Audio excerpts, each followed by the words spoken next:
समय रैना ही क्यों फंसा इन कंट्रोवर्सी में? समय रैना एक कॉमेडियन है जो कि इंडियाज गॉट टैलेंट शो चलाता है। वहां पे रणवीर अलावादिया आता है जो कि एक जोक मारता है। उस जोक की वजह से इस देश में एक नेशन वाइड कंट्रोवर्सी होता है। इस कंट्रोवर्सी से हमें ये समझ आता है कि किस तरीके से अगर कुछ गलत होता है हमारे समाज में तो हमारा समाज उसका समाज सुधार कर देता है। पर हम ये देखेंगे कि सिर्फ समय रैना क्यों? हमारे देश में बहुत सारे ऐसे लोग हैं जैसे रजा दलाल, कोई बात नहीं, गिर गया कोई बात नहीं यार, मतलब मैं अब वो हो गया, मतलब जो बहुत एक अच्छे इंसान होते हैं। दीपक कलाल, जो कांड मैं करूंगा और बच्चा पैदा होगा तो अभी हमारे कांड को 2 महीने हो चुके हैं। लेकिन मैं दुनिया को बताना चाहती हूँ कि ये कांड कर ही नहीं सकते। तुम मुझे पल्लू में बिल्कुल पसंद नहीं हो, इतनी अच्छी फिगर है, क्यों पल्लू पहन रही हो? हमारे घर में ही करेंगे और मैं घर में तुम्हें पानी पिला दूंगा। ठीक है। कैरी मिनाती, बच्चे तेरी गाड़ मार दूंगा मैं, बच्चे तेरी माँ की चूत। में बर्तन हो गए, सब्जी बनानी होगी, झाड़ू पोछा शिट, रोटी कौन बनाओगे? हम बनाएंगे क्या रोटी? सेठ आदमी। तो यार देखो इतना दिमाग मत चलाया करो गर्ल्स, अपने वैसे ही थोड़ा कम होता ना इधर तुम्हारा यार ये बुद्धि। हनी सिंह,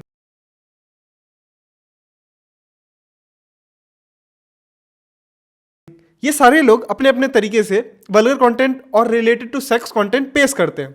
ठीक है, पॉइंट ये है कि ये जोक जो थी वो रिलेटेड टू सेक्स थी। सेक्स जो है हमारे लिए टैबू टॉपिक है, तो उस पर हमें बात करने में बहुत ज़्यादा सहज महसूस नहीं होता है। इससे होता क्या है, जब एक आर्टिस्ट सेक्स के ऊपर बात करता है या गालियाँ देता है तो वो शॉक वैल्यू क्रिएट करता है। वो शॉक वैल्यू हमें बहुत ज़्यादा प्रभावित करता है उसके तरफ। तो जोक क्या था? जोक ये था कि रणवीर अलावादिया ने ये बोला कि अगर आपको ये कहा जाए कि आप अपने पेरेंट्स को ज़िंदगी भर संभोग करता देखो या फिर एक बार जाके उनमें सम्मिलित हो जाओ और इस लूप को यहीं ख़त्म कर दो।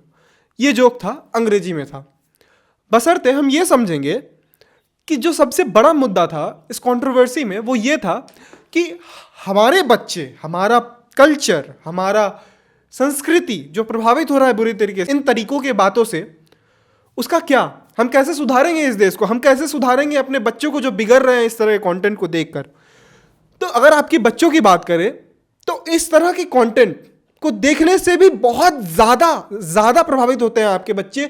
आपके हाथ में जो मोबाइल फ़ोन है, मेरे हिसाब से हर उस बच्चे को जो एक सर्टेन एज क्रॉस नहीं करता है उसे मोबाइल फ़ोन देनी ही नहीं चाहिए। Artist can change the society and society can change the artist. क्या आर्टिस्ट का प्रभाव होता है हमारे समाज पे? कैसे एक आर्टिस्ट जो होता है हमारे समाज को प्रभावित करता है? आप सोचोगे ये कोई इतना बड़ा मुद्दा नहीं है। आर्टिस्ट होते हैं, आर्ट बनाते हैं, हमें अच्छा लगता है, हम उस गानों को सुनते हैं और हम एंजॉय करते हैं, बट ये इतना सस्ता नहीं है। आपको एक आईएएस ऑफिसर बनना हो, एक डॉक्टर बनना हो, एक छोटा सा क्लर्क की नौकरी भी चाहिए ना आपको, तो परीक्षा देना पड़ता है, एग्जाम देना पड़ता है, बहुत सारे इंटरव्यू से गुजरते हो आप। क्यों गुजरते हो? क्योंकि जो काम आप करने वाले हो वो एक जिम्मेदारी का काम होने वाला। उस काम को करने के काबिल आप हो या नहीं ये वहां पे चेक किया जाएगा। बशर्ते इस समाज में एक बहुत ज़्यादा यूनिक और हंसने वाली चीज़ ये है कि जो सबसे ज़्यादा इंपॉर्टेंट और intricate part of the society है उसके लिए कोई चेक मार्क, कोई बैरियर नहीं है। एक आर्टिस्ट, एक नेता, एक गायक, एक लेखक, एक फिल्मकार जो कुछ भी करेगा उसका प्रभाव एक बहुत बड़े लेवल पे होगा हमारे समाज पे। हम एक डॉक्टर को बिना डिग्री दिए कैबिन में नहीं बिठा सकते हैं क्योंकि वो क्या दवाई देगा, क्या इलाज करेगा, उसका प्रभाव हम नहीं जानते। वो तो एक इंसान पे पड़ेगा प्रभाव। हम सोचते हैं इसी प्रभाव को सही करने के लिए हम इतना बड़ा सिस्टम बिठाए हैं, बट जो नेता हम चुनते हैं वो पढ़ा लिखा है या नहीं इससे हमें कोई फर्क नहीं पड़ता है। पर ये हमें फर्क पड़े ना पड़े, हमारे ऊपर फर्क जरूर पड़ेगा क्योंकि these are the people who impacts you directly और इनडायरेक्टली। आप चाहो ना चाहो इनका प्रभाव बहुत बड़ा है, इतना बड़ा है कि हमारे देश के टॉप जितने भी फिल्मकार हैं, ये जो विमल शिखर बेचा कर रहे हैं, वो क्यों बेच रहे हैं विमल शिखर? क्योंकि वो प्रभाव रखते हैं। वो प्रभाव क्यों रखते हैं? क्योंकि जो आप उनकी फिल्म देखते हो, जो आप उनके गाने सुनते हो, आप इतने मग्न हो उनके गाने में कि अगर अब आपको कुछ भी आकर वो बताएंगे तो उनके चेहरे का आपके अंदर इतना वैल्यू है कि आप उस चीज़ को समझोगे और उसमें पैसा लगाओगे। सोचो अगर उस चीज़ के लिए, किसी तीसरी चीज़ के लिए इतना वैल्यू है तो जो वो पेश कर रहे हैं उसी चीज़ के, जो वो बना रहे हैं उसके चीज़ की वजह से वो वैल्यू वो क्रिएट कर पा रहे हैं, जिसकी वजह से वो बाद में जाकर बेच रहे हैं और 100-100 करोड़ की डील कर रहे हैं। तो सोचो वो जो चीज़ जो ऑलरेडी वो बना रहे हैं उसके बेसिस पे आप तो किसी तीसरी चीज पे इन्वेस्ट कर रहे हो, और जो वो बना रहे हैं वो आपको कैसे इंपैक्ट कर रहा होगा सोचो। तो जो भी चीज हम देखते हैं, चाहे हमारा समाज देखता है, उसके अंदर में बहुत ज्यादा इंट्रिकेसी और डिटेलिंग्स होती है। हम सोचते हैं कि कोई भी प्रभाव नहीं पड़ता, हाँ गाना तो सुन लिया, गाना ही तो है, जो कि तो था, पर ऐसा बिल्कुल भी नहीं है। हम हर एक चीज जो करते हैं, हम हर एक चीज जो सुनते हैं, उसका एक बहुत गहरा प्रभाव होता है हमारे ऊपर। जैसे हिंदुस्तानी भाव है, अब ये एक रील में वायरल हो गए गाली देते हुए, अब ये अक्सर गाली देते ही पाए जाते हैं। अब इन्हें लगता है कि ये एक बेस्ट मेथड है जिनसे हमने सक्सेस पा लिया, अब ये इसको एक्सप्लॉइट कर रहे हैं। रणवीर अलाहाबादिया समय रैना, इनका वो कौन सा इंडियाज गॉट टैलेंट, इतनी घटिया सोच है तुम्हारी। ये मैसेज दे रहे हो उनको, बच्चों को, ये संस्कार है तुम्हारे यूथ को, ये मैसेज दे रहे हो आप लोग अपने माँ बाप के साथ। बोलने को शर्म आता है। तेरी माँ का भोला, तेरी माँ को फटक कर से इधर ही देगा, टाप कर से। छोड़ो रे उसकी बहन की मारने वाले मर गए, इसकी माँ का भोला, इसकी ये संस्कार है तुम्हारे। पर जब ये सोर्स ऑफ एंजॉयमेंट होता है तो मैं भी सोचा करता था यार जो की तो है, एंजॉय तो कर रहे हैं हम, थोड़े किसी के घर में जाके कुछ कर रहे हैं। Quite right. पर इसको समझने के लिए सबसे एक्सट्रीम एग्जांपल लेंगे।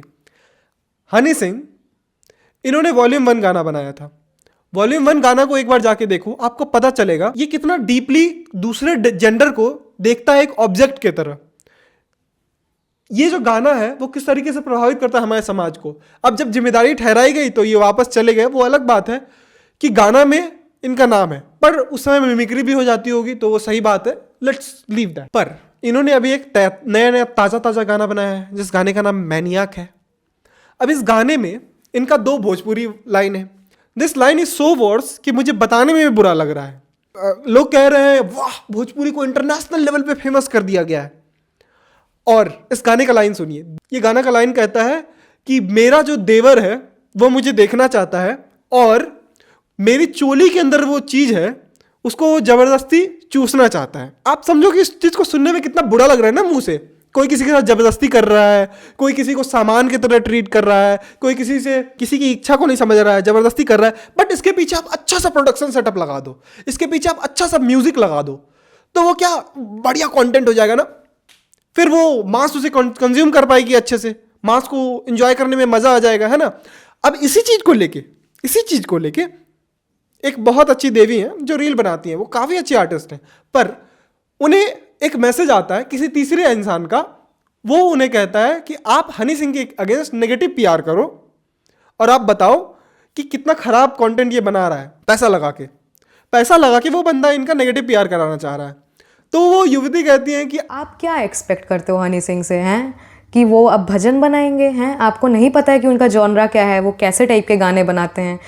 और लोगों के पास इतना पैसा है कि वो किसी को बदनाम करने के लिए, डीफेम करने के लिए, डीमोरलाइज करने के लिए पैसे लगा रहे हैं। आपको नहीं पता है कि हनी सिंह का क्या जॉनर है, हनी सिंह का यही जॉनर है, तो वो तो ऐसा ही गाना बनाएंगे ना, Honey Paaji you are great I love you, है ना, ये ऐसा कहती हैं। ठीक है, आपने बहुत अच्छा कहा, Honey Paaji you are great and all, पर क्या प्रभाव होता है इस चीज का जब आप ये भूल जाते हो कि वो आर्टिस्ट क्या कर रहा है, क्या करेगा और क्यों कर रहा है। Just for the sake and sense of art you can not destroy the sanctity of art. There is no sanctity which exist in the real world, but it is you who create the sanctity for your own sect of art.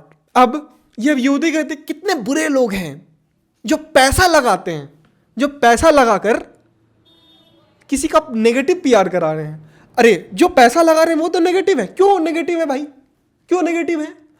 आपके मुंह में शक्ति था, आपके पास power है, आपको views मिलती है, आप खड़े होकर वीडियो बना रहे हो, इससे पैसा कमाओगे आप। बाय द वे आप पैसा कमा के किसी का पॉजिटिव पीआर कर सकते हो, कोई नेगेटिव करा सकता है। और पैसा आने से बुरा क्यों हो जाता है?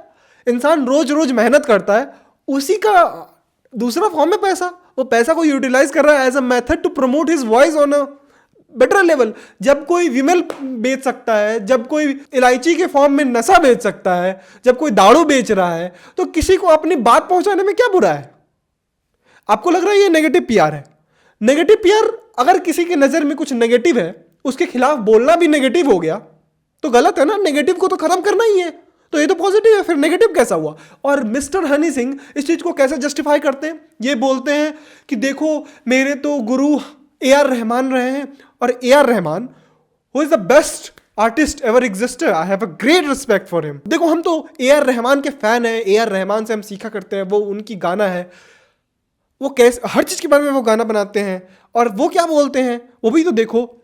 मगर वो क्या बोलते हैं, वो क्यों बोलते हैं, वो किस तरीके के गाने को चुनते हैं, वो कैसे चुनते हैं, ये समझते समझते आपकी ज़िंदगी बीत जाएगी, क्योंकि आपको ये समझ ही नहीं आएगा, क्योंकि आपकी ज़िंदगी आप खुद ही बोलते हो। मैं बिस्तर में किसी लड़की के साथ कब होता हूँ मुझे खुद नहीं पता होता है, और मैं कब कौन सा ड्रग ले रहा होता मुझे खुद नहीं पता होता है। जो इंसान आप हो उससे बहुत ज़्यादा प्रभावित होता है आपका काम, आपका क्या क्या काम बनता है। आप बोलते हो मैं दारू पीता था, मैं नशा करता था, मैं अलग अलग लड़कियों के साथ सोता था, आपके पॉडकास्ट में आपने खुद बोला है।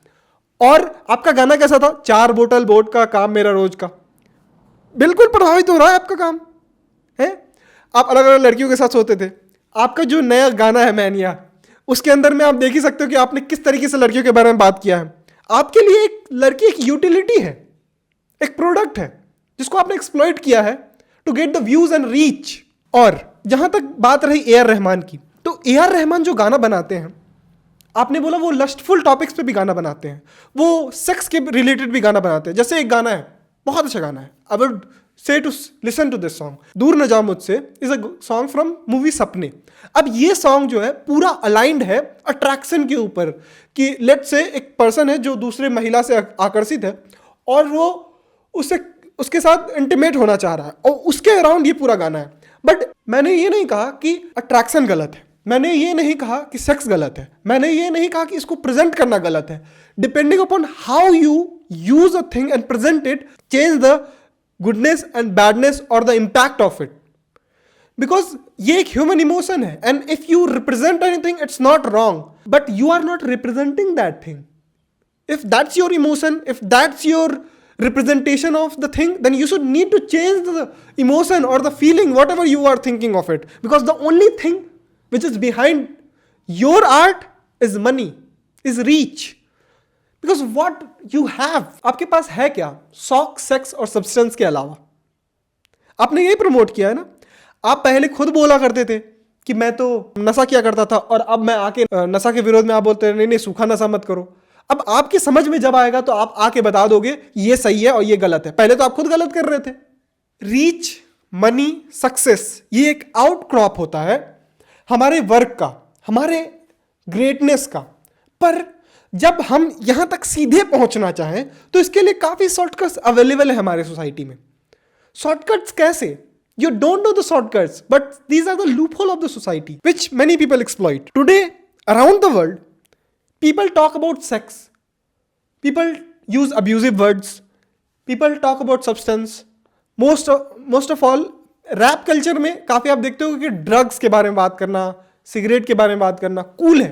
क्यों कूल है? क्योंकि ये वो चीज़ें हैं जो बहुत ज़्यादा प्रभावित करती है, बहुत ज़्यादा शॉक वैल्यू क्रिएट करती है। ओ भाई ये तो बुरा मानते हैं, पर अरे अब वो बोलता है मुझे बैड बॉय बनने में, मतलब I am a boy, bad boy, how that is sounds cool? क्योंकि जो एक नोशन है समाज का, उसके विरोध में जाना वो कूल समझा जाता है। जो समाज का एक ग्रेटर एस्पेक्ट है कि अच्छा होना चाहिए, I am a bad boy, और दारू नहीं पीना चाहिए, मैं इसको प्रमोट करूंगा। अब कैसे वो लोग, कुछ लोग जो फील करने लगेंगे कि अरे भाई ये क्या ही बंदा है, ये तो खुल के बोल रहा है, सामने जो कोई तो बोल भी नहीं पाएगा, या इस टॉपिक्स के बारे में बातें नहीं होती हैं, तो आप इस टॉपिक्स को एक्सप्लॉइट करते हो to get the reach, views and success. But that has no meaning. मैं नहीं कह रहा हूं कि आपके गाने में कोई प्रोडक्शन नहीं होता है, कोई आर्ट नहीं होता है। आप आर्ट की चादर चढ़ा के पैसा कमाने का एक बढ़िया माध्यम ढूंढ रखे हो। साधारण बात यह है, आप कहते हो ओसामा बिन लादेन एक आतंकवादी था, उसने एरोप्लेन जाके ठुकवा दिया और लोग मर गए। हाँ, वो इतना आप बोलते हो आतंकवादी था? अरे वो तो पढ़ा लिखा इंसान था, वो अपना सारा नॉलेज लगा रहा था, वो ट्रेनिंग दे रहा था, लेजिट ट्रेनिंग दे रहा था लोगों को, वो legit informatics based on all the information and things, वो पढ़ा लिखा इंसान था। आप भी पढ़े लिखे प्रोड्यूसर हो। अब it's not to target you, it's just that I like anybody's song and yours too. When it comes to art, I like what you do, but I don't like the way you do things, because you are the representation of this field. Everyone aspires you. Everyone adores you. So it is important that you need to understand the power you hold now, the impact you have right now. और इस तरह के लोग भी living agent of sleeping Osama है. कौन है ये स्लीपिंग ओसामा? आपके घर में कीड़ा भनभनाना है, आप कह रहे हो कि चलो गुड नाइट लगा देता हूं, भाग जाएगा ये, ठीक है. आप अगरबत्ती जला रहे हो, उपाय कर रहे हो, मगर आप ये सोच ही नहीं रहे हो कि कितनी भी उपाय से कोई फायदा नहीं, क्योंकि आपके घर के बाहर का नाला खुला है. ये वो नाला वही स्लीपिंग ओसामा है. ये वही समाज है हमारा जिसके अंदर से लीक हो रहा है. जब तक ये स्लीपिंग ओसामा जिंदा रहेगा, ऐसे कीड़े पलते रहेंगे.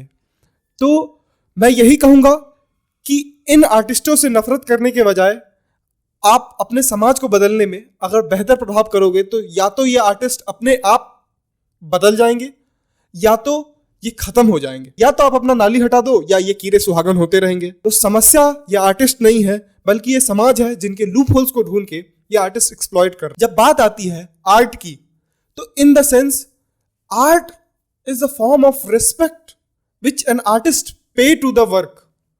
Because when we see artists such as Rekha Bhardwaj in an interview, वो कहती हैं कि ये जो चीज है वो मैं अपने भगवान को, अपने खुदा को, परमात्मा को समर्पित करती हूँ. For all the people who are following any religion, any god, they understand the power of these words. वो कहती हैं कि सिर्फ कोई साधारण भजन संगीत ही नहीं, बल्कि कोई आइटम सॉन्ग भी मेरे भगवान को समर्पित होता है, क्योंकि उसमें भी मेरी उतनी शिद्दत गई है. तो इस कदर का प्यार जब आपको अपने कला और अपने काम से होता है, तो आप अपने काम को एक कदम ऊपर ले जाते हो. परंतु आपका या किसी भी एक आर्टिस्ट का जिसके मैं विरोध खड़ा हूं, वो इसीलिए है क्योंकि ये गंदा है, इसीलिए नहीं, क्योंकि ये अहिंसा है, क्योंकि आप किसी के ऊपर फोर्स कर रहे हो कुछ, क्योंकि आप वायलेंस प्रेजेंट कर रहे हो अपने कंटेंट के through. This is why I don't promote this kind of content. हम गाली क्यों देते हैं, इसको समझने के लिए सबसे पहले हम देखेंगे कुछ लोगों का इंटरव्यू जिसे मैंने लिया है, ये पूछने के लिए कि लोग गाली क्यों देते हैं, वो समझते क्या है इस चीज को लेके, क्या वो गलत है, सही है, वो कैसा है. इस चीज को समझने के लिए हम कुछ वीडियोस देखेंगे, उसको समझते हैं on ground. So let's see. बोलचाल की भाषा में बात करते हो तो गाली देते होगे, गाली देते हो. अगर आप मतलब गाली देते हो तो कौन सी गाली देते हो? तेरी मादी हाँ, और भी जैसे बहुत होते हैं. जैसे आप कौन सी देते हो? हम तो कुछ नहीं बोलते, हम तो पढ़े लिखे आदमी हैं. अच्छा, पढ़े लिखे आदमी गाली नहीं देते? नहीं देते. लोग बोलते हैं. हाँ. अच्छा, कैमरा पे बोल लो, कोई बात नहीं. पर हाँ, गाली क्यों देते हो आप? वैसे ही जब गुस्सा आए. जब गुस्सा है तो गाली देते. थोड़ा आप इधर आओ. अच्छा, गुस्सा है तो देते हैं गाली. तो आपको लगता है मतलब खुशी खुशी में दोस्त यार भी देते हैं गाली एक दूसरे को बातचीत में? नहीं, वो तो वैसे साला साला कह देते हैं. मतलब साला से ऊपर कुछ नहीं कहते हैं. नहीं, अभी बोल रहा था. नहीं वो तो गाली निकालेंगे ना तब. अच्छा, गाली निकालेंगे तब निकलता है. ऐसे भाषा में नहीं निकलती. बस. तो तुम्हें क्या लगता है कि मतलब गाली देना सही होता है या फिर गलत होता है? गलत होता है. गलत क्यों होता है? क्यों होता है? क्यों गलत होता है? किसकी गाली तो मैं देता, वो तो देता हूँ, पर गलत होता है वो तो मेरे को. गलत क्यों होता है? इनको गाली देना होगा. तो तुम्हें पता है कि ये गलत होता है, मतलब तुम्हें ऐसा लगता है गलत होता है, बट फिर भी हम क्यों देते हैं? और जब गुस्सा आए तभी देते हैं. जब गुस्सा है तो देते हैं. पर तुम्हें लगता है कि जब हम लोग गुस्सा हो जाते हैं तो हमारे दिमाग का मतलब सोचने का क्षमता खत्म हो जाता है, तो हम सोचते नहीं, बस गाली दे देते हैं? हाँ, यही बात है ना. एक मीडियम है, भाषा आती नहीं है जिससे हम अपने गुस्सा को निकाल सके, तो हमें गाली देके अपने आप को रिप्रेजेंट करते हैं. यस. सही बात है. तो तुम क्यों नहीं ऐसे, मतलब आज से गाली नहीं दोगे तुम? और फिर देंगे. और जब गुस्सा आएगा तो वो जब गुस्सा आएगा तो देंगे. यस. अच्छा, लेट्स से मैं अभी गुस्सा दिला दूं, ठीक तो तुम मुझे गाली दोगे? तेरी माँ दी. नहीं, वो ना अब अनजान जगह पर आए हैं. अच्छा, अनजान जगह पे. आप मेरे को क्या पता है तुम सीरियल किलर हो फिर. क्या हो तुम? Serial killer. अच्छा, मैं सीरियल किलर हो सकता हूँ, इसीलिए मुझे गाली नहीं दोगे? तो तुम ये भी मानते हो कि जिस इंसान से मुझे डर लगता है या जिस इंसान के सामने मेरा पावर नहीं है, उसके सामने गाली नहीं दे सकते? ये भी एक है. मतलब जहाँ पे तुम्हारी गाली चल सकती है वहाँ तुम गाली. वैसे तो आपको मैं क्यों ही दूंगा गाली. आप नहीं तो मुझे कोई- नहीं, किसी भी, जैसे कि किसी सर को और- तो गाली, सर को तो तुम कितना भी गुस्सा आ जाए, सर को तो गाली नहीं दोगे क्लास में। नहीं, वो तो हमको सिखाते हैं सब कुछ। नहीं, सिखाते कि छोड़ो, अगर नहीं भी सिखाए तो तुम्हें डर है ना कि अच्छा पावर है उनके हाँ, पास, पावर तो है, स्कूल से निकाल देंगे। अच्छा, तो वहाँ फिर तुम्हें रियलाइज हो जाता है कि ये सही है, ये गलत है। अच्छा, बेसिक तो सारे ऐसे यूज करते हैं बेसिक वर्ड। क्या है? बेसिक लोग पागल वगैरह कहते हैं, ये गर्ल्स में होता है कि जो ये छोटी वाली चीजें होती हैं आपको लगता है कि मतलब गर्ल्स जो होती हैं वो बॉयज से तो कम ही गाली देती हैं, जिस भी रेशियो में तो ऑब्वियसली कम ही गाली देती हैं। यस, आपको क्यों लगता है ऐसा क्यों है, मतलब I कोई don't कारण know. है इसका? ये नेचर ही ऐसा है गर्ल्स का। अच्छा, गर्ल्स का नेचर ऐसा है, तो आपको तो लगता है कि जो बॉयज जितनी भी गालियाँ देते हैं वो गलत होता है, उसके पीछे कोई रीज़न होता है, कोई लॉजिक होता है, या फिर गाली नहीं देनी चाहिए? नहीं, उनमें ये चलता है, ये नॉर्मल होता है उनमें तो। मतलब चलता तो बहुत कुछ है, खाते भी हम लोग खाना है, बट क्यों खाते हैं? एप्पल हेल्दी होता है, ऑयली फूड अनहेल्दी होता है ना, रीज़न है ना। पर आपको लगता है कोई रीज़न है कि जिसकी वजह से गाली नहीं देनी चाहिए, वरना फिर आप भी दो, फिर क्या दिक्कत है? आपको क्या लगता है मैम, गाली देती हैं आप? थोड़ी बहुत गाली देती है, वो बोलिए, इसे घबराइए मत, गाली सभी को देते हैं, अपना अपना तरीका होता है, लोगों का अलग अलग लहजा होता है, और अब अलग अलग जीवन जीने का तरीका होता है, ठीक है। अब दोस्त में कोई गाली देता है तो मैं ये आपको मतलब रिलैक्स करने के लिए मैं भी बोलूँगा जो सच बात है, मैं भी गाली देता हूँ, ये भी गाली देता है, ठीक है, हमारा कैमरामैन भी गाली देता है। तो जितने भी लड़के हैं या फिर जो भी लोग हैं, लड़के नहीं लड़कियाँ भी, कोई भी, जो भी लोग जैसे कि माँ बहन की गाली देते हैं, मोस्ट ऑफ द लाइक जितनी भी गाली होती है वो बेस्ड ऑन सेक्स है, ठीक है। पर क्यों है ऐसा आप जानती हैं? और ये जो गाली हम देते हैं इसका कोई रीज़न है? इसी टॉपिक के ऊपर गाली देते हैं, इसका कोई रीज़न है? नहीं, रीज़न नहीं है कोई, मतलब कोई हमारा नेचर ही ऐसे का है। एक गाली देता है वो दूसरे से सीखता है, दूसरा गाली देता है वो तीसरे से सीखता है। अच्छा, हमारा नेचर ही ऐसा है।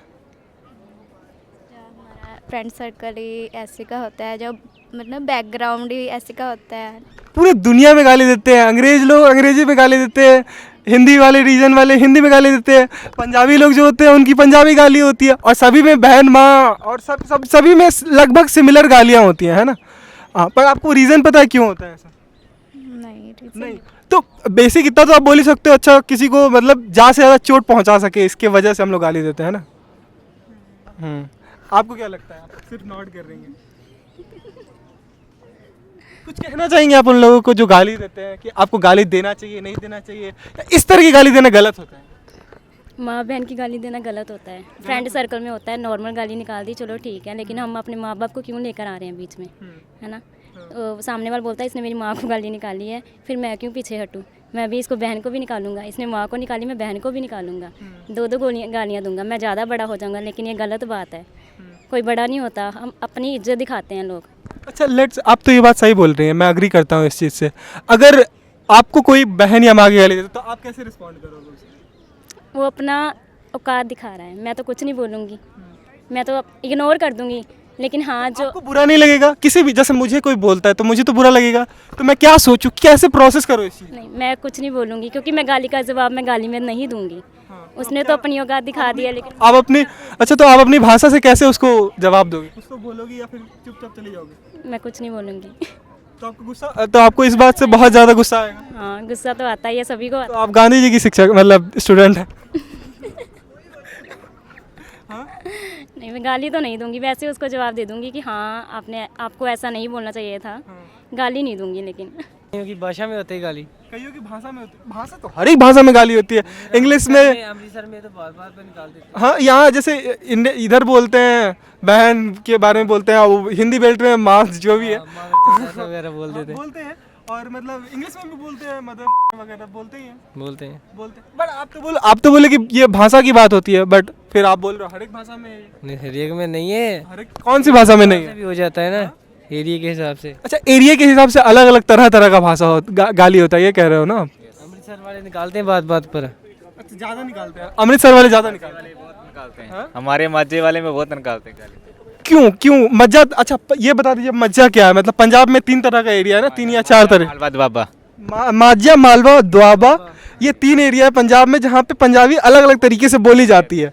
और मज्जे में बोली जाती पंजाबी, माजा बोली जाती है, मालवे च मालवी बोली जाती है। अच्छा, तो जो मज़ा एरिया है वहाँ पे गाली ज़्यादा दी जाती है, यही कह रहे हैं? यस यस, और गैंगस्टर बात भी थोड़ा है माजा में ही। अच्छा, गैंगस्टर भी ज़्यादा है हाँ इधर। तो आपको, अच्छा ये भी आपको लगता है कि जहाँ पे गैंगस्टर या फिर मतलब गुंडागर्दी ज़्यादा होती है वहाँ गाली का यूज़ ज़्यादा होता होगा, ऐसा होता है? ये तो होता है, ये होता है? सही है। क्यों लगता है आपको, ऐसा क्यों है? भाई उनका बोल बाला ऐसे है।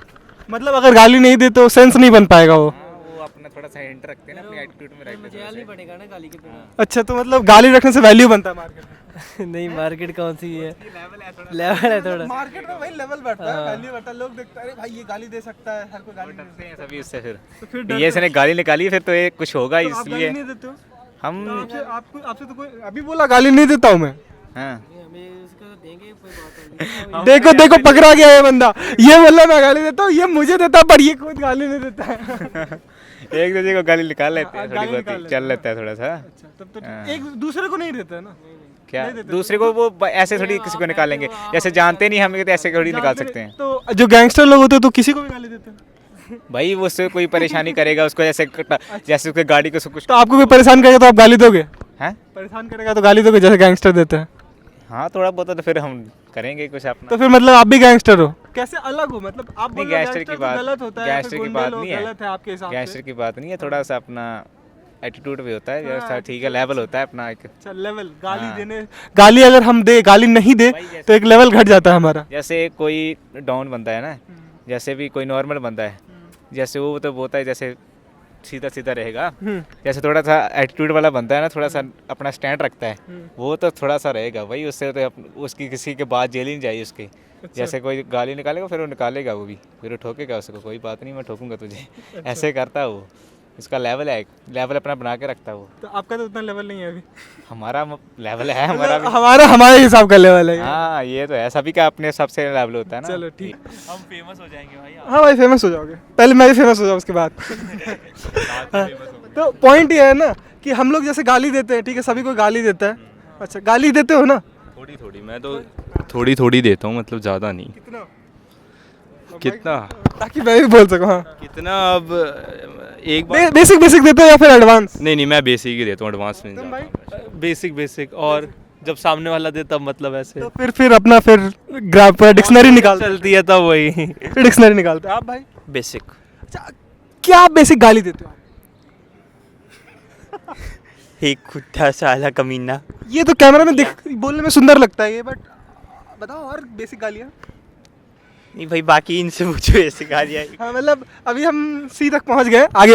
अरे घर वालों ने वीडियो देख ली फिर हो जाएगी। अब अगर आपके घर वालों ने वीडियो देख ली तो मैं खुश हो जाऊंगा, मतलब इतना वायरल हो गया हूँ मैं। पर हम रो रहे होंगे। आपके घर वाले नहीं, आप ये बताओ, आपके घर वाले जानते होंगे तो होंगे कि गाली देता है हमारा बच्चा, या फिर आपके घर वाले क्या सोचते हैं कि एकदम साफ सुथरा लड़का है हमारा? नहीं, साला तक तो उनको पता ही होगा, बस। अच्छा, नहीं पता घर वालों को? बिल्कुल नहीं पता। नहीं, थोड़ा पता है कि साला कुत्ता हिजड़ा, इनका पता है। साला गाली क्यों है, मतलब साला गाली क्यों है, मतलब मैं भी, मतलब दिमाग में है। साले कमीने होते हैं ना। क्या साले क्या होता है? कुछ नहीं। हाँ भाई, क्या साला गाली क्यों होता है? भैया साला मुझसे पूछोगे क्या, ये भी बैठे यार। अच्छा तुम्हें, अच्छा मतलब मैं किसी की बहन से शादी करता हूँ तो आपको लेट्स से आपकी कोई तो आपकी बहन से शादी करेगा ही, ठीक है, तो इससे बुरा क्यों लगता है? अब मेरी तो कोई बहन है नहीं, मुझे तो पता नहीं। आपको बुरा नहीं लगता है? मुझे तो नहीं बुरा लगता। बुरा नहीं लगता। आपको लगता है कि गाली देना, ऐसे माँ बहन की गाली देते हैं लोग, ठीक है, तो आपको लगता है गलत है, सही है, क्या है? मुझे नहीं पता, आप बताओ। अब गलत तो मतलब इन दी सेंस, ऐसे अब कोई बोल दी तो ज़्यादा सोचते नहीं ना, अब तो निकल ही जाते। मतलब आप बेसिक गाली नहीं देते हो? हाँ।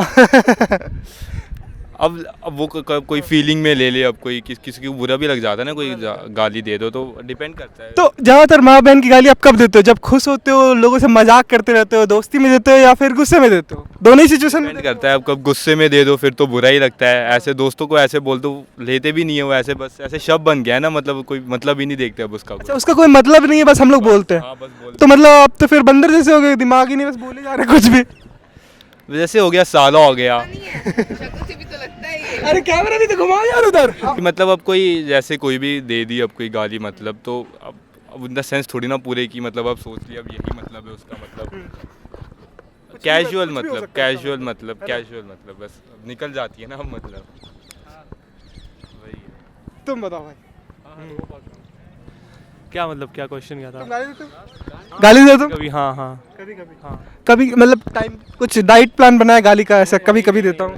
लाइक जैसे जब सिचुएशन लाइक चल रही हो मतलब अगर दोस्त देते हैं तो ऐसे मतलब कंटिन्यूटी में निकल अच्छा तुमने कभी सोचा भाई इधर आओ थोड़ा ताकि कैमरा में आ सके, मैं पहले नीचे था। तुमने कभी सोचा कि मतलब गाली जो हम लोग देते हैं बहन माँ ही क्यों देते, कोई बाप भी तो हो सकता है भाई भी तो हो सकता है। लाइक ये तो सोसाइटी का वो बन रखा है कि मतलब पहले से जो चलती आ रही है गलत है। मतलब वही ना सोसाइटी है ना थोड़ी तो उसकी वजह से हो बदल रहे हो सकता है। इसको? तुम बदल रहे हो नहीं मैं तो नहीं बदल रहा पर नहीं तुमने कौन बदलेगा, देश के युवा हो भाई तुम। इससे बढ़िया तो हमें बंद करना नहीं मैं बदल रहा हूँ तो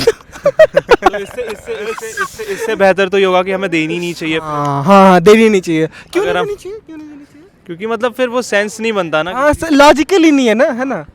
बट फिर रिसर्च हुई थी जिसमें ये कहा गया था कि अगर आप स्वेयर वर्ड्स बोलते हो तो फिर उससे ये होता है कि आपका जो स्ट्रेस कम होता है और वो एंगरनेस थोड़ी कम होती है। उस हिसाब से तो फिर ठीक है, लेकिन हमें भी थोड़ा उसमें एडिशन ये करना चाहिए कि अगर किसी के लिए ये भी रिसर्च की सुना होगा कि मतलब मेडिटेशन से भी मतलब रिलैक्स होता है स्ट्रेस। कभी किया मेडिटेशन? नहीं लेकिन एक्चुअली ये चीज़ है ना कि लेकिन ये चीज़ है ना जब कोई इंटेंस अच्छा ये ऑटोमेटिक हो जाता है, मेडिटेशन तो करना पड़ेगा। नहीं वही अगर जैसे कोई इंटेंस हीट अप आर्ग्यूमेंट चल रही है तो आप उसमें मेडिटेशन करके नहीं सॉल्व कर सकते हैं ना कि हम बात कर रहे हैं अचानक से एक बंदा ऐसे हो जाए वो तो बहुत अजीब हो जाएगा। तो वो मतलब कोई अगर गाली दे तो कुछ ना तो बोलना ही पड़ेगा।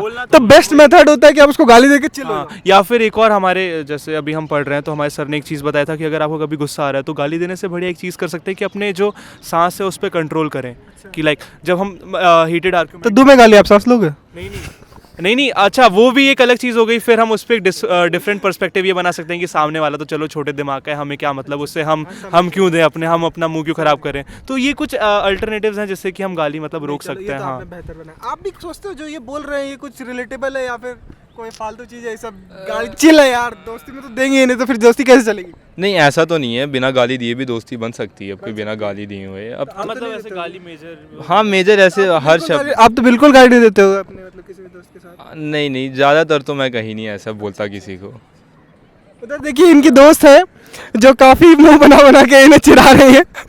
और फिर मुझे यह ध्यान नहीं रहता होगा, मुंह से निकल जाती होगी तो मुझे ध्यान भी नहीं रहता होगा। नहीं पर मुझे तो नहीं लगता। अगर इनके पापा अगर ये वीडियो गलती से वायरल हो गया है, अंकल आप देख रहे हैं तो आप समझ जाइए आपका लड़का बहुत अच्छा है। मतलब बेसिक गाली देता है, बेसिक गाली देता है, ये ज्यादा गाली नहीं देता है। ये स्क्रिप्टेड बेसिक का डिक्शनरी भेजूंगा मैं आपको। स्क्रिप्टेड वीडियो है ये। स्क्रिप्टेड वीडियो में 500 हमें 500 रुपए मिले हैं। आपने देखा होगा जो पहला इंसान है वो ये बोल रहा है कि गाली देना गलत है उस सिचुएशन में जब कोई पावरफुल इंसान हो जो हमारे सामने हो तो हम गाली नहीं दे सकते हैं। और वहीं पे एक जो दूसरा नंबर इंसान है वो कह रहा है कि गाली का इस्तेमाल होता है पावर डिपिक्ट करने के लिए। हाँ अगर गाली देते हैं तो महसूस होता है कि हम पावरफुल हैं। तो आप देख रहे हो कॉन्फ्लिक्ट देख रहे हो। आप गाली देते हो अपने से कमजोर इंसान को, हाँ जहां पे आपका पावर स्टेटस को वो खत्म हो जाता है वहां आप गाली नहीं देते हो। क्यों नहीं देते हो? आपको पता है या मैं मारा जाऊंगा। तो आप पावरफुल हो भी रहे हो वहां जहां आपका पावर का कोई कीमत ही नहीं है। वहां आप ऑलरेडी एक अपर लिमिट सेट पे बैठे हो जहां से आपको कोई कुछ उखाड़ नहीं सकता है, इसलिए आप गाली देने में फ्री हो।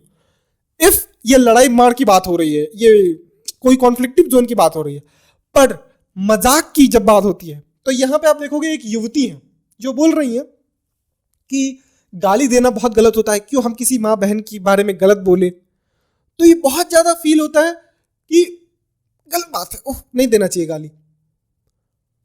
बजाय जब हम जाते हैं तीसरे एग्जाम्पल पे जहां पे हमारा एक भाई है वो पहले कहता है कि गाली देने तो हमारे लहजे में है। हम अगर किसी माँ बहन की गाली की इस्तेमाल अगर हंसते खेलते करते हैं तो उसमें हमारा वो मतलब नहीं होता है जो हम बोल रहे हैं। हम बोल देते हैं क्योंकि हम ना वो बुरा माना ना मैं बुरा माना।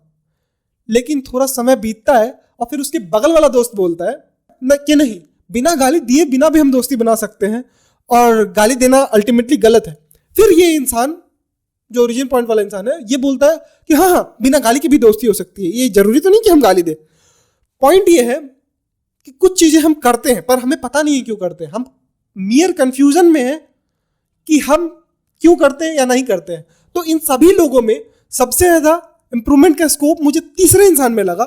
इंप्रूवमेंट यानी ये नहीं वो अच्छा इंसान है बुरा इंसान है, या समझने का या ग्रोथ का स्कोप मुझे उस इंसान में लगा जो कंफ्यूज्ड है, जिसने अपने पॉइंट को चेंज कर लिया, जो समझता है कि हाँ शायद मैं गलत हूं। तो वो क्यों गाली देते हैं, हम इस चीज को जब हम ऑब्जर्व करेंगे तो हमें समझ में आएगा। पर फिर बात आती है क्यों है ये इंटरेस्टिंग, क्यों होती है कस वर्ड्स स्वर वर्ड्स इंटरेस्टिंग, क्यों होती है गालियां इंटरेस्टिंग हमारे लिए। जब हम गालियों के बारे में बात करते हैं ना, तो एक रिसर्च हुआ जिसमें पता चला कि जितने भी पश्चिमी देश हैं वो सारे देश वो गालियां देती हैं जो शारीरिक प्रक्रिया से जुड़ी होती है, क्योंकि वो लोग अपने आजादी को ज्यादा महत्व देते हैं। तो गालियां जैसे shit, hiss, these are all the body function or fuck anything, these are all the body function, so these abuses are connected with the individual body function। उससे पहले काफी गालियां ऐसी होती थी जो कि रिलीजन और गॉड से जुड़ी होती थी। पर स्टीवन पिंकर, एक हार्वर्ड कॉग्निटिव साइंटिस्ट, उन्होंने जब 2007 में रिसर्च किया तो उन्हें पता चला कि जैसे जैसे वेस्ट सेक्युलर होता गया वैसे वैसे वो गालियां खत्म होती गई। तो इस चीज से एक कंक्लूजन पे पहुंचते हैं हम कि जो ईस्ट है यानी कि जो एशिया है, वहां पे जितनी भी गालियां होती हैं वो सिर्फ इंडिविजुअलिटी पे नहीं बल्कि ग्रुप और कम्युनिटी पे डिपेंडेंट होती हैं। जैसे कि चाइना में पर्टिकुलरली 40% ज्यादा गाली दी जाती है कंपेयरिंग टू वेस्ट, जहां पे वो लोग एंसेस्टर को टारगेट करते हैं या फिर 18 जनरेशन तक के एंसेस्टर को ट्रेसपास करके वो गाली देते हैं। तो ये वो सीन है। पर जब हम आते हैं इंडिया में, तो जो हमारी गालियां हैं वो डिपेंड करती है टैबू टॉपिक्स या उस सेक्शन ऑफ द सोसाइटी जिसे हम बार बार टॉर्चर करते आ रहे हैं। जैसे हमारी सारी गालियां आधारित होती है या तो माँ बहन पे या फिर जातिवाद पर। क्यों इन गालियों में भी सबसे ज्यादा जो प्रभावित करने वाला क्षेत्र होता है वो संभोग होता है। क्यों जरूरी होता है किसी गाली का बहुत ज्यादा प्रभावशाली होने के लिए संभोग पे आधारित होना? ऐसा इसलिए है क्योंकि जो मैं अब तक आपको बताते आ रहा हूं about the value of shock value principle, वो ये है कि जब हम किसी भी समाज में टैबू टॉपिक्स के ऊपर डिस्कस करते हैं तो वो एक शॉक वैल्यू क्रिएट करता है। पर सेक्स टैबू क्यों है? क्यों ऐसा है कि सेक्स के बारे में बात करना या सेक्स बुरी चीजों की तरह देखा जाता है? इवन इन वेस्ट, पूरे दुनिया में चारों ओर हर जगह कुछ समय पहले जब धर्म का प्रगाढ़ प्रभाव था तो माना जाता था कि ये सेक्स एज एन जो चीज है वो बहुत ज्यादा पाप से जुड़ा हुआ है या फिर वो हमें परमात्मा से दूर करता है। तो जितनी भी चीज होती है वो शुरू होती है दवा बनकर, पर दारू उसे हम बनाते हैं। उसी तरह से हमारे पास धर्म है, जो धर्म कहता है दुनिया में चारों ओर अलग अलग धर्मों ने अलग अलग तरकीब अपनाए इस चीज को दबाने के लिए और दर्शाने के लिए कि जो सेक्स है वो एक गंदी चीज है, वो डिस्कस करने की चीज नहीं है, या उसके पास जो जाता है, जो उसके आकर्षण में फंसता है, वो परमात्मा से दूर होता चला जाता है। इससे बहुत ज्यादा प्रभाव पड़ता है इसके प्रति सोचने की हमारी धारणा पे। आज आप जिससे भी मिलो वो आपसे सवाल पूछे ना पूछे, उसके मन में एक चंचलता जरूर होगी कि क्या सेक्स करना गलत है, क्या सेक्स करके हम साधु बन सकते हैं, क्या साधना के समय इसकी बातें करना सही है, क्या हमें ये करना चाहिए, ब्रह्मचर्य क्या होता है, ब्रह्मचर्य क्यों होता है। ये सवाल सबके मन में बार बार जागृत हो रहा है। इसका आधार और गहरा है, हमें तब समझ आएगा जब हम समझेंगे कि हमारा दिमाग कैसे काम करता आ रहा है। इतिहास से हम ये देखे हैं कि इंसान को सेक्स की जरूरत है। क्यों जरूरत है सेक्स की? जिस तरह खाना खाना इंसान का मौलिक जरूरत है। मौलिक जरूरत क्यों है? क्योंकि अगर आज हम खाना खाएंगे तो हमारे शरीर को पता है कि अगर तू आज खाएगा तो कल तेरी जिंदगी है, कल तक का तुम्हारा दिन चल पाएगा। पर संभोग क्यों जरूरी है? जब हम सेक्स करते हैं तो हम एक आने वाला संतान को जन्म देते हैं, जो संतान हमारी स्पीसीज को बढ़ाता है, जो हमारे घनत्व, आबादी या हमारे वंशज जो को आगे बढ़ाता है। तो हमारे शरीर के अंदर में एक सिस्टम है जो बार बार हमें बताता है कि हमें क्या करना चाहिए और क्या नहीं। उसके बावजूद हमारा शरीर का सिस्टम जो भी कहे उसके बावजूद हमारे पास एक सिस्टम है जिसे हम कहते हैं कॉग्निटिव एबिलिटी, चीजों को देखने समझने की क्षमता और उसमें त्रुटियां निकालने और उसको बेहतर बनाने का जो मानवीय स्वभाव है वो अलग करता है हमारे शरीर तक के सीमित क्षमताओं से। जो कुछ भी हम आज तक करते आए हैं, जो कुछ भी आज तक हमने ढूंढा है, वो सिर्फ और सिर्फ इसी काबिलियत की वजह से ढूंढा है कि हमें सवाल करने का क्षमता है और हम सवाल करके आगे बढ़ सकते हैं और नई खोज कर सकते हैं, चांद तक जा सकते हैं। ये सवाल ही हमें वो बनाता है जो आज हम हैं। परंतु हम समझेंगे ये कैसे गलत या सही बना देता है किसी चीज को। शुरू करते हैं बहुत बेसिक एग्जांपल से समझने की। हम खाना क्यों खाते हैं? हम खाना इसलिए खाते हैं क्योंकि हमें खाना खाने की जरूरत है। एक समय था आज से हजारों साल पहले जब हम खाना जंगल में शिकार करके खाया करते थे या जंगल से फल तोड़ कर खाया करते थे। हमारे पास आग नहीं था। आग का आना भी एक टेक्नोलॉजी है। आग एक टेक्नोलॉजी है जो हमारे जीवन को कंप्लीटली चेंज कर दिया। हम खाना बनाकर खाते हैं, पर आज भी आप देखोगे कि हमें वो चीजें पसंद है जो ज्यादा ऑयली है। हमें वो चीजें ज्यादा नेचुरली, हमारा बॉडी एक संकेत देता है कि तुम्हें वो चीजें खानी चाहिए जिसमें कार्ब ज्यादा है, जिसमें ऑयल ज्यादा है। जैसे कि पिज्जा ले लो या फिर राइस ले लो या रोटीज ले लो या फिर अब वो सारी चीजें ले लो जिसमें oily content and carb content ज्यादा है। जैसे कोई भी इंसान प्रेफर करता है बर्थडे पार्टीज के दिन cake, on the day of celebration वो क्या पसंद करते हैं? केक। केक क्या है? एक सोर्स ऑफ हाई कार्बोहाइड्रेट है, एक सोर्स ऑफ हाई एनर्जी है, हाई कैलोरी है। ऐसा क्यों है? क्योंकि पुराने जमाने में हमें रेगुलर सोर्स ऑफ फूड नहीं मिलता था, तो हमें क्या करना पड़ता था? एनर्जी को स्टोर करना पड़ता था, जिससे कि हम आगे फंक्शन कर पाए, आगे फूड ढूंढने के लिए, जिंदगी जीने के लिए, प्रजनन करने के लिए। वो एक महत्वपूर्ण प्रक्रिया है हमारे जीवन का, तो इसको करने के लिए एनर्जी स्टोर कर पाए। मगर अब हमारे पास आग है, हम खेतों में अनाज उगाते हैं और हमारे पास रेगुलर सोर्स ऑफ फूड है जिससे हम रोजाना समय दर समय खाना खा सकते हैं। बजाय हमारे इतने आगे बढ़ जाने के, इतना ज्यादा टेक्नोलॉजी, आग एक बहुत ज्यादा सिग्निफिकेंट टेक्नोलॉजी है हमारे इंसानों के अंदर में। आज जो भी चीज आज हम हैं वो इसलिए है क्योंकि हमने आग को ढूंढा है। आपको पता है हम इतने बुद्धिमान क्यों हैं? जब हमने आग को ढूंढा तो हमारा खाना नरम होता गया। खाना के नरम होने की वजह से हमारे खाने में शक्ति कम लगने लगा। जब हम आप कच्चा मांस चबाते हैं या कच्चा फल खाते हैं तो उसमें ज्यादा एनर्जी लगता है चबाने में, बजाय जब हम नरम फल या खाना खाते हैं, पका हुआ खाना, उसमें एनर्जी नहीं लगता है। तो जो हमारा एनर्जी था, जो खाने में, जो फिजिकल एक्टिविटी में कंज्यूम होता था, पहले तो हम दिन भर खाना कलेक्ट करते थे और उसको 3-3, 4-4 घंटे तक खाया करते थे, सिर्फ और सिर्फ। इमेजिन, ये तो हमारा प्रक्रिया था। तो हमारा जो एनर्जी जो संचित होने लगा, वो एनर्जी हमारा शिफ्ट होने लगा ब्रेन की तरफ। आप देखोगे कि पुराने जमाने में जितने भी स्पीसीज, हमारे जो होमोसेपियंस की जितनी फोटो होगी, उसमें दांत वाला जो बकल कैविटी होता है वो काफी बड़ा होता है, पर वही चीज अब छोटा हो गया है। और आप देखोगे कुछ इंसानों के अंदर में जो दांत का जो पैटर्न होता है वो थोड़ा अंदर बाहर इस तरह से क्रिस क्रॉस हो जाता है। वो इसलिए होता है क्योंकि हमारे दांतों ने एडजस्ट किया अपने आप को, इवॉल्व किया और छोटा किया है as per the need of the time. पर ऐसा हमेशा नहीं होता है। हमारा शरीर बड़े स्तर पे अपने आप को बदलता नहीं है। ये एक बहुत इंपॉर्टेंट चेंज था जिसने हमें आज यहां पहुंचा दिया जहां आज हम हैं। वही सेम चीज लागू होता है सेक्स के ऊपर में। हम सेक्स से क्यों प्रभावित होते हैं? हम सेक्स से इसलिए प्रभावित होते हैं क्योंकि हमें तो पता है कि हमें बच्चा करना है। क्यों करना है? क्योंकि हमें जनरेशन को आगे बढ़ाना है। हमें यानी मैं नहीं, आप नहीं, हमें यानी हमारा नेचुरल बॉडी, हमारा नेचुरल इंस्टिंक्ट, जो हमारा नेचर जो करता है। जैसे नदी बहती है, नदी अपना रास्ता खोजता चला जाता है, उसी तरह से एक इंट्रिंसिक फीचर है हमारे ऑर्गेनाइजेशन का, हमारे अर्थ पे जितने भी लिविंग बीइंग्स हैं, उसका एक ऑर्गेनाइज्ड फॉर्मेट है कि वो अपना रास्ता ढूंढते चली जाती है। मगर अभी तक जिस तरीके की क्षमता हमारे अंदर, जो दिमाग की क्षमता आ चुकी है, जिस काबिलियत को हम अचीव कर चुके हैं सोचने के तौर पे, उसी तौर पे हमारा शरीर काबिल नहीं है।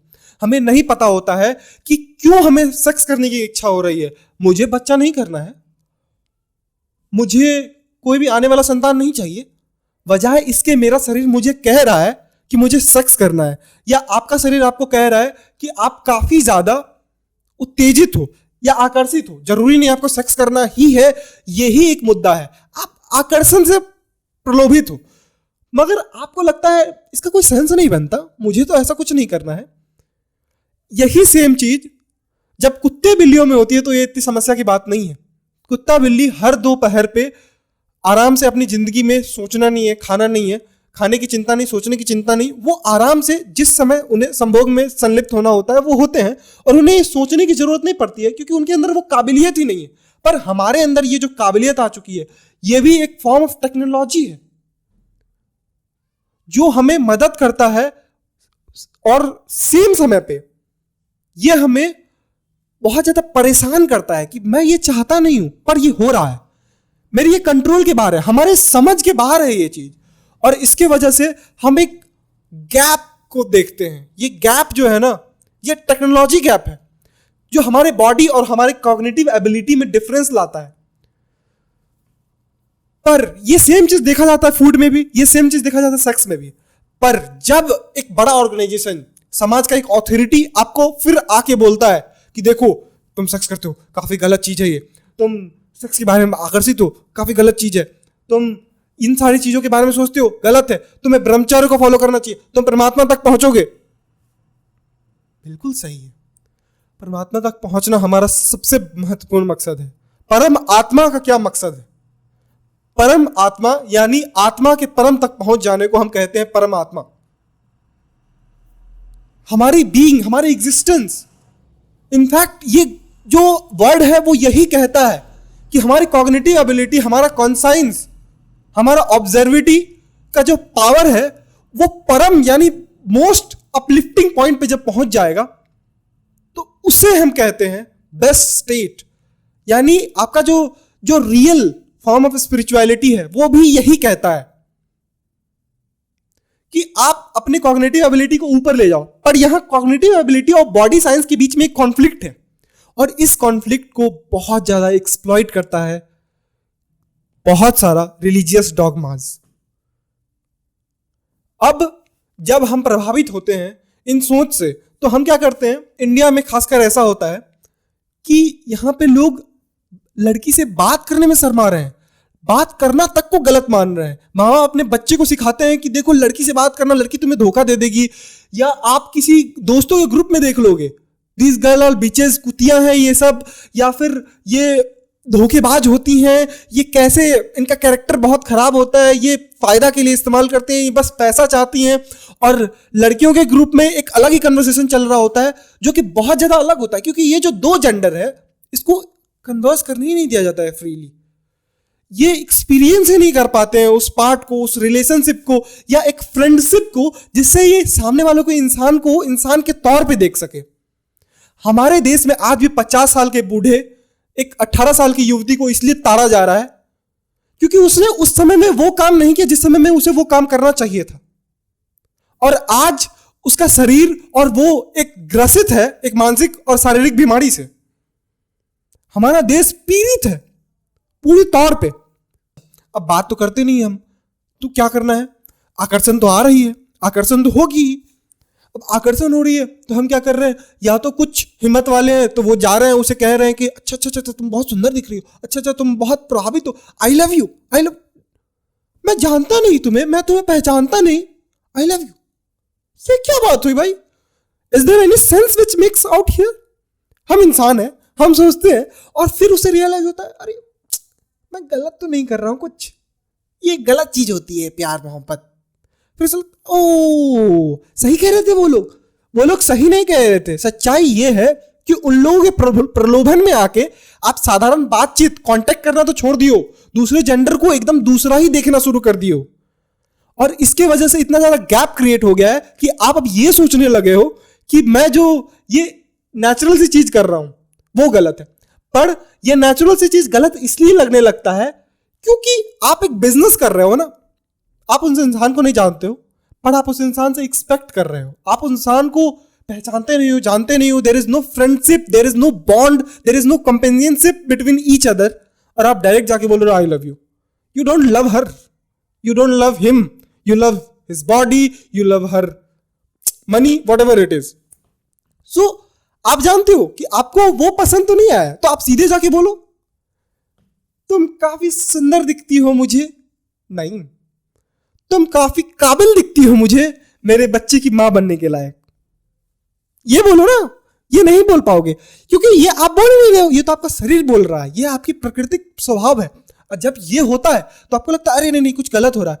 और अब एक नया जमात है जो कह रहा है हमारी बीवी तो हमारी मम्मी ढूंढेगी, है हमारी मम्मी ढूंढेगी. क्यों भाई, तू काबिल नहीं है, तेरी आंखें नहीं है, तुझे दिखता नहीं है, किस लिए बड़ा हुआ है तू इतना, पल्लू में छुपा रहा मम्मी के पल्लू में रह तू हमेशा. फिर बात यह है कि ऐसे ही वो बच्चे होते हैं, ऐसे ही वो लोग होते हैं जो इस लूप को और आगे तक ढकेलते लेके चले जाते हैं.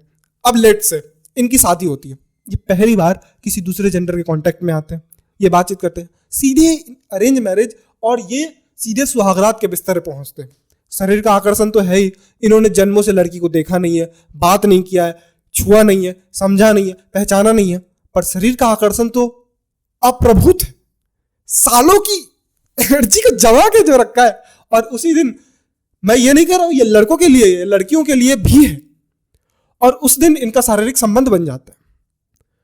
पर कुछ दिन बीतती है, जब वो एंजॉयमेंट वाला फेज खत्म होता है तब रियलाइज होता है कि व्हाट डू वी शेयर.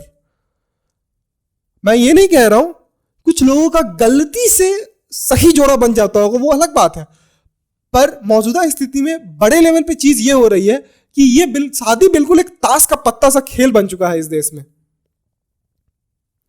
उसमें होता यह है कि आपका शादी का आधार तो ये होता है कि सामने वाली खूबसूरत कितनी दिख रही है? खूबसूरती क्या है? वो कितना अच्छा बच्चा पैदा करेगा इसका प्रमाण ही तो है. वो कितना पैसा कमा रहा है, पैसा क्या है? पैसा प्रमाण है आपके शरीर का ही. पहले आदमी में शरीर देखा जाता था, क्यों? क्योंकि उस शरीर का इस्तेमाल करके वो खाना लाता था, वो सेफ्टी प्रोक्योर करता था. आज वही सेफ्टी और खाना हमारा पैसा प्रोक्योर करता है, तो इसलिए आज लड़कों में पैसा देखे जाने लगा. ठीक है, पर अब हम कहते हैं हमारी शादी हो गई, पर बेसिकली जो हमने किया है एट द बिग लेवल वो ये है कि हमने व्यापार किया है एक दूसरे के शरीर का. हमने एक दूसरे के शरीर को खरीदा है, या ये कह लो हमने एक ट्रस्ट या कंपेनियनशिप बनाई है जहां पे हमने कह दिया है कि चलो देखते हैं कि तुम्हारे पास शरीर से देने के लिए क्या है और मेरे पास शरीर से देने के लिए क्या है.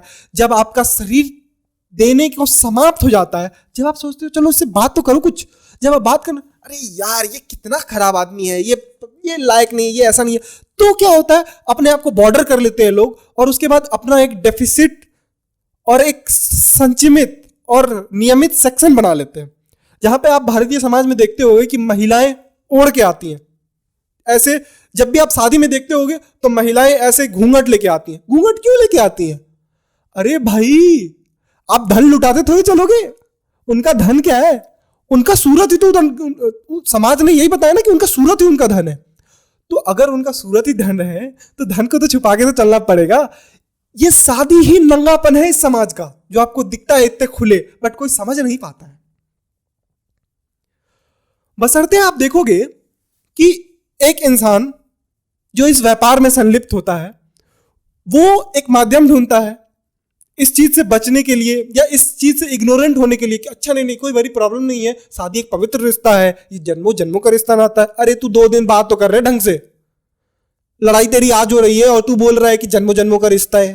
ठीक है, पर the important point being here is हम सोसाइटी को फिर डिवाइड कर लेते 2 सेक्शन में, मर्द जात औरत जात, एक बड़ा बड़ा 2 जमात हो चुका है. और एक स्पीसीज की तरह, एक कोलैटरल एंटिटी की तरह इसको देख पाना इतना मुश्किल हो गया है आज कि हम समझ नहीं सकते ये कितनी बड़ी समस्या है हमारे देश में. आज महिलाओं को शरीर से काम करना पड़ता है, तो ज्यादातर महिला को आप देखोगे कि वो वही काम करती हैं जिनमें उनके शरीर का इस्तेमाल हो रहा हो, चाहे वो किचन में खट रही हो, उसका कोई कीमत हो ना हो, चाहे वो अपने शरीर को दे रही हो अपने पार्टनर को. वहीं पे एक आदमी भी अपने शरीर को दे रहा है. वो एक अलग सेक्टर बना लिया है जहां वो महिलाओं से कंप्लीटली अलग है. मैं बाहर जाऊंगा, काम करूंगा. बेसिकली हमने वही सिस्टम जो आज से हजारों लाखों साल पहले फॉलो करते थे, जब हम जंगल में हुआ करते थे, उसका आउटक्रॉप हम आज भी फॉलो कर रहे हैं। पर हम कह रहे हैं हम तो एक इंटेलिजेंट बीइंग है। ये एक फॉल्स मिथ आपको दिखाई नहीं दे रहा है? बेसिक बात यह है कि every relation in India, most of it are problematic. पर अगर कोई बोल दे कि मेरी शादी तो समस्याजनक है, तो वो दिक्कत की बात हो जाएगी। पता है क्यों? क्योंकि आपको लग रहा है कि हर किसी के शादी में तो यही समस्या है, तो ये शायद समस्या है ही नहीं। क्योंकि हर कोई जब सेम ही समस्या फील कर रहा है तो शादी को चलाना पड़ेगा। ये शादी की समस्या, एक्चुअली में ये शादी की समस्या है ही नहीं, ये समाज की एज अ होल बहुत बड़ी समस्या है जिसको सुलझाने का जरूरत है। ना कि इसको इग्नोरेंस के साथ ये कहना है कि दो अलग अलग बीइंग है, वो डिफरेंट होते हैं। वो डिफरेंट होते हैं, इसीलिए तो आपको पहले देख लेना होता है। पर आपने देखा तो कुछ और था, तो आप भोगो भी कुछ और। जो देखा था वो भोग रहे हो, मगर वो भोग के आपका कॉग्निटिव एबिलिटी, आपने बॉडी का बिजनेस किया था, आपने कॉग्निटिव एबिलिटी का नहीं किया था। आप बॉडी से ही नफरत करते थे, लेकिन बॉडी पे ही डायरेक्टली इनडायरेक्टली पहुंच गए। तो निष्कर्ष क्या है कि डोंट फाइट विद नेचर। हमने धर्मों के माध्यम से हम अपने प्राकृतिक स्वभाव को, हमारे नेचुरल जो इंस्टिंक्ट्स हैं, उससे फाइट करने की कोशिश की, और हम घूम फिर के वहीं पहुंच गए अलग अलग माध्यम और तरीके से। हमारा दिमाग बहुत तेज है और हमारा शरीर भी बहुत तेज है। वो अपना नदी बहती है और अपनी बहने की धारा ढूंढ लेती है। ये सेक्स करने की इतनी प्रबल इच्छा हमारे शरीर के अंदर है, हमारा इतना प्रबल इंस्टिंक्ट है। खाना खाने के लिए जब आप भूखे रहते हो तो आपको कुछ भी चलता है ना। आपको फैटी और ऑयली फूड इसलिए चाहिए होता है क्योंकि आपको खाना स्टोर करना है। इमेजिन जब इतना बड़ा साइंस इसके पीछे काम कर रहा है, तो इसे फाइट करके नहीं बल्कि इसको ऑब्जर्व करके हम इससे लड़ नहीं सकते। मैं तो ये कहूंगा कि लड़ो ही मत। मैं तो यही कहूंगा कि आप इसको समझो और इसके साथ रमो, फिर जीवन सहज और सुगम होने लगेगा। जब आप इस चीज को समझने लगोगे कि एक टेक्नोलॉजिकल गैप है बिटवीन हमारी सोचने की क्षमता और हमारी शरीर की प्राकृतिक इच्छाएं में एक बड़ा भेद है, जिसके वजह से हम खुद ही पीड़ित रहते हैं। हमारा शरीर खुद ही परेशान रहता है कि हम जो चाहते हैं हम वो करते क्यों नहीं है। हम चाहते हैं कि हम हेल्दी खाएं, पर हम हेल्दी खाते क्यों नहीं है। हम चाहते हैं हम एक्सरसाइज करें, पर एक्सरसाइज करते क्यों नहीं है। क्योंकि हमारा शरीर चाहता है कि मैं एनर्जी बताऊं, मैं खाली पीली क्यों ऐसे ही जिम में जाकर दौड़ता रहूं। हमारे शरीर का नेचुरल इंस्टिंक्ट ये है कि हम एनर्जी बचाएं। उस एनर्जी का उस समय इस्तेमाल करेंगे जब गहन जरूरत पड़ेगी, जब हम खाने से भूखे मर रहे होंगे और हमारे पास खाना हर पल है, तो हम भूखे मरे और दूसरे समय हम खाना एनर्जी बचा भी रहे हैं। तो ये जो सरप्लस एनर्जी वो कहाँ जाएगा, वो वेस्ट करेगा ना। इसी तरह से जो बॉडी की हमारी नीड है as per the time of sex, हमारे पास enough available medium and time है अभी सेक्स के लिए। लेट्स से पहले तो लोग जंगल में होते थे, तभी भी काफी टाइम होता था, पर अभी हमारे पास टेक्नोलॉजी है जिसके वजह से हम काफी एक्सप्लॉइटेड फील कर रहे हैं। ये जो कॉग्निटिव एबिलिटी हमारी है, ये सोचने की क्षमता है, ये भी अपने आप में एक टेक्नोलॉजी है। टेक्नोलॉजी क्या है? किसी चीज को बहुत रफ्तार में बदल देने को हम टेक्नोलॉजी कहते हैं। पहले हाथ से पंखा हाँका जाता था, उसके बाद फैन आ गया, ये भी एक टेक्नोलॉजी है। पहले हमारी सोचने और समझने की काबिलियत कम थी और हम अब रफ्तार से सोचने लगे, ये एक टेक्नोलॉजी है। पर वो टेक्नोलॉजी किसकी तुलना में? हमारे शरीर की तुलना में, क्योंकि हमारे शरीर की जो टेक्नोलॉजी है वो उतने रफ्तार से इवॉल्व नहीं करती है। इसको इवॉल्व करने में मिलियंस ईयर्स लग जाते हैं, लाखों साल लग जाते हैं। ये चीज जब हम समझ में आएगा तो हम समझेंगे कि क्यों हमारे साथ हो रहा है जो कुछ भी हमारे साथ हो रहा है। चीजें 3 स्तर में डिवाइड होती हैं relationships, primary, secondary, tertiary. Primary level पे क्या होता है? आप किसी से जाके बात करते हो, आप उस इंसान को समझते हो। ये रिलेशनशिप सिर्फ लड़की और लड़कियों की बात ही नहीं हो रही है। साधारण क्या होता है कि किसी भी इंसान से आपको बात करना है तो आप उससे बात करते हो, आप समझते हो, आप उसको पहचानते हो ये किस तरह का इंसान है, फिर आप उससे जाके व्यापार करते हो, फिर व्यापार करते हो, किसी भी चीज का व्यापार हो। उसके बाद जब आप बहुत समय तक व्यापार करते रहते हो तो आपको एक भरोसा होता है और आप उस इंसान को अपना मानने लगते हो। वहीं पे शादी जो व्यवस्था है, खासकर अरेंज मैरिज जो इंडिया में व्यवस्था है, कि मैंने इसमें गर्व ले रहे हैं लोग इसमें गर्व, मैंने तो अपनी बीवी का चेहरा देखा तक नहीं था। अरे मूर्ख, अरे गधे, क्यों नहीं देखा था? देख लेता, पूछ लेता, बात कर लेता, पहचान लेता। तू मूर्ख था, दोबारा सुनना चाहता है? तू गधा था। मैं अपनी मम्मी पापा का सुन रहा था। क्यों सुन रहा था? भगवान ने तुझे दिमाग दिया, तूने लगाया नहीं। अब तू बोल रहा है माता पिता भगवान है, अतिथि भगवान है, नदी भगवान है। मतलब माध्यम हमारे भारतीयों ने ढूंढ रखा है अलग अलग तरकीबों से। जब इससे समस्या हो तो इसको भगवान बना दो, जब इसकी बात नहीं माननी हो, इसकी बात माननी हो मजबूरी में, तो इसको भगवान बना दो। और फिर अपना एक छुप जाओ कोने में। अरे मैं तो मजबूर था, मैं कमजोर हूं। ये जो आसरा ढूंढते हो ना, ये आसरा ढूंढना बंद कर दो तुम। और शादी में क्या होता है? Primary level skipped, relationship, companionship, understanding the other gender, समझना कि वो इंसान कैसे सोचता है, वो इंसान का क्या पसंद है, नापसंद है, वो क्या तरीका है उसका जीवन जीने का, क्या जीवन शैली है उसकी, क्या इच्छा है उसकी, जीवन का जो परम जो गोल है, जो सबसे ऊंचा उसका मकसद है, वो क्या है।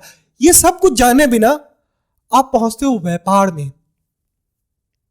आप सीधे व्यापार करते हो। जहां व्यापार ही कर लोगे सीधे, आप पहचानोगे ही नहीं गलत सही, तो आपका व्यापार कैसे अच्छा होगा? आपका व्यापार गलत ही होगा। आप व्यापार देख के तो ऊपर ऊपर से अच्छा करोगे, बट जो उसका छुपा हुआ फीचर्स होता है वो आपको दिख नहीं पाएगा। इसलिए कहते हैं कि कुछ चीजें आप ऑनलाइन शॉपिंग तो कर लेते हो, बट वो फीचर्स आप देख नहीं पाओगे। फिजिकल बिल्ड आप रियलिटी में ही चेक कर सकते हो। तो वो फिजिकल बिल्ड, यानी रिलेशनशिप में फिजिकल बिल्ड नहीं, ये इंटरनल बिल्ड है। ये इंटरनल बिल्ड आप उस चीज को एक्सपीरियंस करके ही कर सकते हो। That's the point we need to understand today to change the way this civilisation is living and exponentially grow in a larger format. पश्चिम ने इस बात को बहुत गहराई से समझा है और उन्होंने इस चीज की वजह से एक इंसान की आजादी को महत्व दिया है। पर जो तीसरा लेवल है, वहां पे पहुंचने के लिए फिर हमारी धर्म की जरूरत पड़ती है। धर्म क्या? जो हमें समझाता है कि सिर्फ शरीर, सिर्फ व्यापार ही काफी नहीं है। व्यापार से ऊपर भी एक दुनिया है। उस दुनिया को समझने के लिए हमें व्यापार तक सही तरीके और माध्यमों से जाना पड़ेगा। व्यापार तक जाने का सबसे गलत माध्यम और सबसे अश्लील माध्यम हम चुनते हैं। हम कहते हैं पश्चिम में लोग व्यापारी हैं, पश्चिम में लोग अश्लील हैं, मगर हमसे ज्यादा अश्लील, भारतीयों से ज्यादा अश्लील, या ये जो बेल्ट है, या जो जितने भी रिलीजियस डॉगमास को फॉलो करने वाले जो ये जो स्टेट हैं, जितने भी, let's say the Islamic state like Afghanistan, जहां पे महिलाओं को पढ़ने को बैन कर दिया गया है, जहां पे महिलाओं को बड़ा बड़ा बुर्का डाल दिया गया है, उनकी पहचान छीन ली गई है। तो ये सारे जगह वो जगह हैं, आप समझ सकते हैं। और इनकी विकृति देखिए कि प्रेम के प्रति इनका इतना विरोध है कि लव मैरिज के ऊपर इनकी मीम भी ऐसी होती है जो बताती है कि लव मैरिज के अंदर में रोटी जली है और अरेंज मैरिज के अंदर रोटी फूली हुई है। रोटी बनाना क्या है? एक मैनुअल प्रोसेस ही तो है, कोई भी सीख सकता है। पर अरेंज मैरिज का ये जो प्रथा है वो दर्शाता है कि अरेंज मैरिज के अंदर में एक लड़की को ट्रेन किया जाता है इन मैनुअल काम को करने के लिए, जैसे उनका मकसद ही यही है और आपकी एक्सपेक्टेशन भी उनसे बस उतनी तक ही सीमित है। तो आप एक इंसान को मैनुअल लेबरर समझते हो और उससे आपकी जो प्राइम एक्सपेक्टेशन है वो है और आपकी फुलफिलमेंट उससे होती है। इससे बड़ा प्रेम का विरोध तो कुछ हो ही नहीं सकता है कि एक इंसान का अपनी जीवन की जिज्ञासा क्या है, उससे बहुत ज्यादा महत्व ये रखता है आपके लिए कि वो रोटी कितना फूला हुआ बनाता है। पर इन सारी समस्याओं का जो निदान है वो ये है कि हम आज से जो भी गाली देते हैं, जो भी सेक्स की बातें करते हैं, हाँ, जो भी गंदी अश्लील बातें करते हैं, जो हमें शरीर के स्तर पे गिराता है, जो हमें व्यापार के स्तर पे गिराता है, उसे जेल में डाल देते हैं, उसे बैन कर देते हैं, उसे खत्म कर देते हैं, उसे निस्तानबूद कर देते हैं। नहीं, ये सबसे गलत ऑप्शन है। मैंने आपको पहले भी बताया कि ये आर्टिस्ट वो गंदगी नहीं है, ये आर्टिस्ट वो कीड़े हैं जो उन गंदगियों पे पल रहे हैं। आपको उस गंदगी को मिटाना पड़ेगा अपने समाज से। और ये आर्टिस्ट एक नहीं है, घर घर में एक आर्टिस्ट पल रहा है। एक दोस्त जब अपनी दोस्त से कहता है ना कि वो लड़की ऐसी है, वो लड़का ऐसा है, वो तो ऐसा है वैसा, जो भी, वो भी एक आर्ट है जो अपने दोस्त के सामने प्रेजेंट कर रहा है वो, और प्रभावित कर रहा है अपने दोस्त को। इन सभी चीजों का सोल्यूशन है कॉन्शियसनेस। हम इंसान हैं और जो सबसे पावरफुल टूल हमारे पास है वो हमारी कॉन्शियसनेस है, कि हम एक कॉन्शियस बीइंग है, हमारे अंदर सोचने और समझने की क्षमता है। हम सोच सकते हैं हम क्या कर रहे हैं और क्यों कर रहे हैं। इस देश में लोगों को यह समझने की जरूरत है कि ज्यादा पाना नहीं, जितना पाया है उसको पचा पाना सहज हो सके, ये जरूरी है। क्योंकि जो भी कुछ हम इस्तेमाल करते हैं, पाना यानी कुछ शोहरत या नाम पैसे की बात नहीं कर रहे, पाना यानी हम जो भाषा इस्तेमाल करते हैं या जो कुछ भी हम अपने को बेहतर फील कराने के लिए यूज करते हैं, वो क्यों करते हैं? इस चीज के लिए जो कॉन्शियसनेस होता है हमारे दिमाग के अंदर में, जो सोचने का तरीका है हमारा, इस चीज को बार बार ज्यादा से ज्यादा ऑब्जर्वेंट और लिविंग इन द मोमेंट बनाने की कोशिश करेंगे, उतना ज्यादा हमारा जो एक्शंस है वो ऑब्जर्व्ड होगा। हमें अपने आप को हमेशा एक तीसरा नजर से देखना पड़ेगा। मैं वो इंसान नहीं हूं जो ऐसा कर रहा है, पर मैं वो इंसान जरूर हूं जो ऐसा करने की राह में है। हम अपने आप को बेहतर करने की राह में हो सकते हैं। जरूरी नहीं है कि हम अभी इस चीज को सुधार लें, लेकिन शरीर अपने आप को सुधारेगा अपने राह के हिसाब से। नदी अपना राह ढूंढ लेती है, मगर नदी को राह ढूंढने में समय लगता है। मगर हमारी समझ हमें कहती है कि हम ये चीज संभव कर सकते हैं। कैसे कर सकते हैं? कहते हैं कि अगर इंसान को मुमुक्षा प्राप्त हो जाए, यानी मोक्ष प्राप्त हो जाए, या वो एनलाइटेंड हो जाए, वो अपने कॉग्निटिव एबिलिटी को एकदम मैक्सिमम लेवल पे पहुंचा दे, तो वो बेसिक चीज जैसे कि एंगर, फ्रस्ट्रेशन और लस्ट को ओवरकम कर सकता है और वो समझ सकता है चीजों को। कोटिंग ए आर रहमान, जो अपने काम को लेके बहुत ज्यादा धार्मिक है, वो अपने काम से बहुत ज्यादा प्रेम करते हैं, वो एक इंटरव्यू में कह रहे होते हैं कि मैं जो भी काम करता हूं, जरूरी नहीं है कि उसके अंदर मैं संपूर्ण रूप से सही हूं, गलत हूं। मेरे अंदर भी वो हर इमोशंस आते हैं जो एक सामान्य इंसान के अंदर आता है, पर मैं उस चीज को देखूं और समझ सकूं और ऑब्जर्व कर सकूं, और जो नेगेटिव पार्ट है जिसे मैं ऑब्जर्व कर पा रहा हूं उसे खत्म कर सकूं point wise point. It's a simple steps toward being developed. और गाली के बारे में क्या कहो? गाली लोगों को क्या गाली देना चाहिए, नहीं देना चाहिए? लोग तुम्हें सुन रहे हैं। नहीं गाली देना चाहिए, बट मैं देता हूँ। मैं भी नहीं दूंगा आगे से यार। चलो बाय ब्रो। ये किधर होगा? ये मेरा यूट्यूब चैनल है, देखना है? लाओ मैं डालूंगा, देख लेना। पॉज कर दो।